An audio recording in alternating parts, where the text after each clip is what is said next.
अवध की धरती को सादर प्रणाम। ग्राम सभा कुचेरा प्रधान माधुरी देवी भैया विनोद कुमार कौशल जी, इनके कार्यशैली को देखते हुए कुचेरा की जनता ने यह फैसला लिया है कि फिर से एक बार विनोद कुमार कौशल जी को अपना प्रधान बनाना है और गांव को विकास की ओर लेकर के जाना है। बात करते हैं इनके विकास की और सराहनीय कार्य की, तो अभी हाल ही में विलायती पासी के पुत्र राम मिलन पासी जी का स्वास्थ्य काफी गड़बड़ हो गया।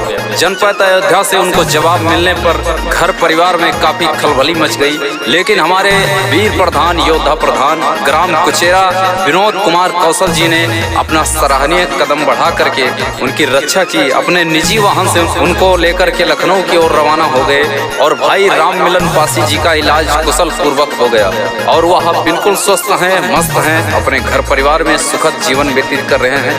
आइए प्रधान जी के सम्मान में यह गीत उनको समर्पित है। गायक आपका देवा।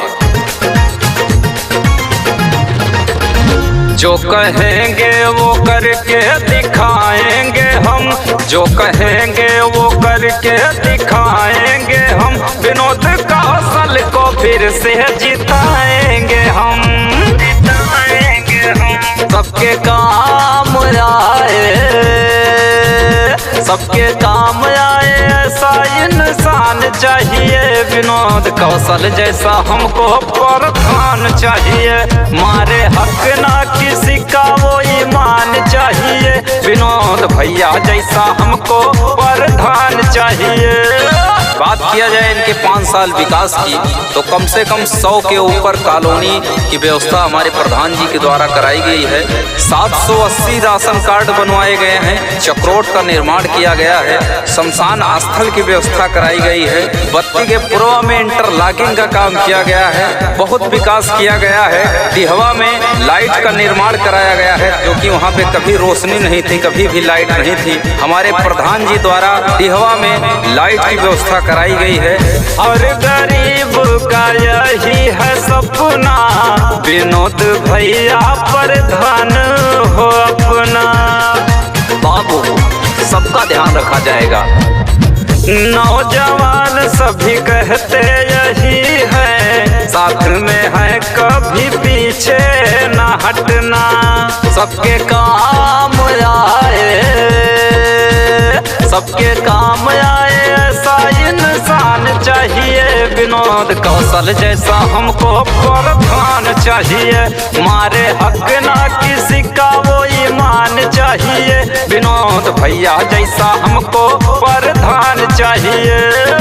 और वॉलीबॉल हर साल किट देने की व्यवस्था प्रधान जी द्वारा कराई गई है।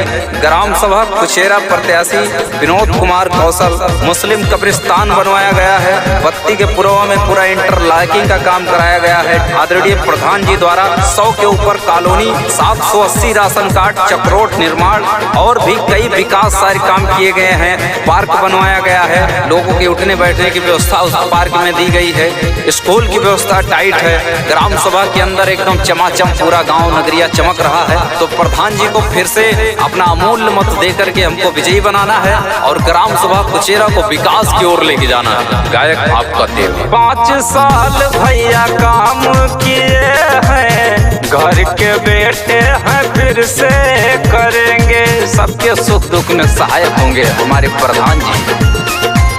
सुख दुख में होंगे सबके सहायक, एक पल ना आराम करेंगे। सबके काम आए, सबके काम आए ऐसा इंसान चाहिए, विनोद कौशल जैसा हमको प्रधान चाहिए। मारे हक ना किसी का वो ईमान चाहिए, विनोद भैया जैसा हमको प्रधान चाहिए। जो कहेंगे वो करके दिखाएंगे हम, जो कहेंगे वो करके दिखाएंगे हम, विनोद कौशल को फिर से जिताएंगे हम, जिताएंगे हम। सबके काम आए, सबके काम आए ऐसा इंसान चाहिए, विनोद कौशल जैसा हमको प्रधान चाहिए। मारे हक ना किसी का वो ईमान चाहिए, विनोद भैया जैसा हमको प्रधान चाहिए। अवध की धरती को सादर प्रणाम। ग्राम सभा कुचेरा प्रधान माधुरी